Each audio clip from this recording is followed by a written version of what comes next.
Hi, my name's Raj Joshi. I'm a science teacher from South London. Today I want to have a chat with you about using analogies to understand electrical circuits. So an analogy is basically a comparison between one thing and another in order to explain how something works.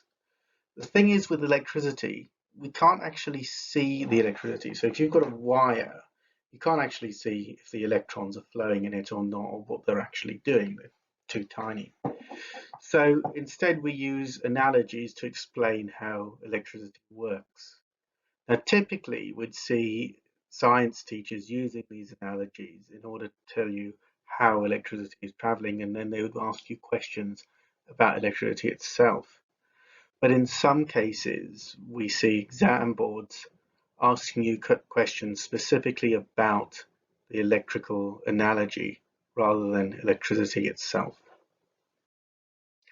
In this session, I want to talk about three specific analogies. The first is the rope analogy, which is recommended by the Institute of Physics for your science teachers to use. The second is one using trucks, and the third is a water analogy that seems to be quite popular as well. In all three analogies, we're going to use this really simple circuit that I've got on the slide here. So you've got a battery and a bulb, and in some cases a switch. So this is a very simple series circuit with just one light bulb. It could be some other kind of component like a resistor or a motor or something else that your teacher uses. But let's stick with a light bulb because it's usually the most common component that we tend to use. In the rope analogy, the teacher will ask you all to stand in a circle. They'll stand in a circle with you. And they'll pass a rope around. That rope will be tied into a loop so that the teacher can pull on the rope.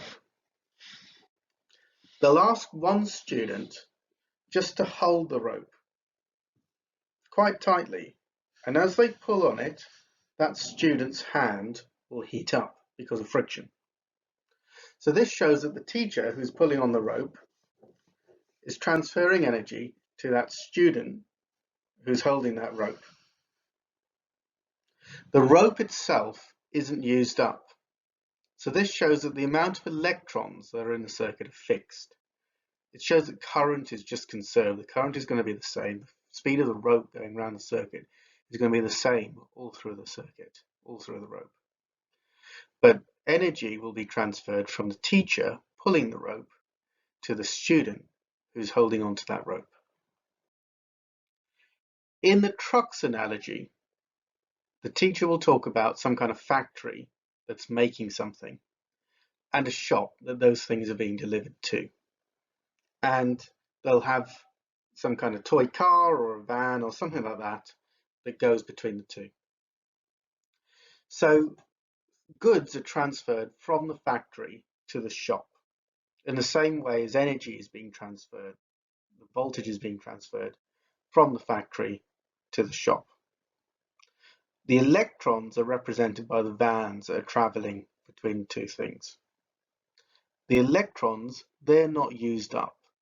The speed of the vans on the road overall is a constant. So you've got a constant current between the factory and the shop, but the things that are transferred is the energy or whatever goods they use in the analogy. The final analogy is using water. So the idea is that you have some kind of pump that brings the water up to a high pressure, raises it up, the water travels along and then falls down through a water wheel into a reservoir. So that pump is putting energy in, and then the energy is coming out through the water wheel. So this water pressure is representing your potential difference. And the amount of water is always going to be the same. You're not going to lose water. It's just going to get transferred through the pump and through the water wheel and then back down to the water reservoir. The water reservoir has no potential energy. There's no pressure in it. So that's a good analogy for ground. So your water pressure is representing your energy, and the current is the current of water, the flow of water going round. Some teachers may only use one of these analogies, but a higher order skill would be to compare one analogy against another. You might say that one analogy was better than another in representing things like how well energy is being transferred in a circuit or how well current is being conserved. What you need to remember, though, is these analogies aren't absolutely bulletproof. And certainly when we go into things like parallel circuits, you might find that one analogy is better than another. What would be really great is if you're asked a question on this, you can compare them. So you might say, for some cases, a rope analogy might be a stronger one, or in others, the truck analogy might be better. I hope this has helped you understand some of the analogies that are used to represent electrical circuits.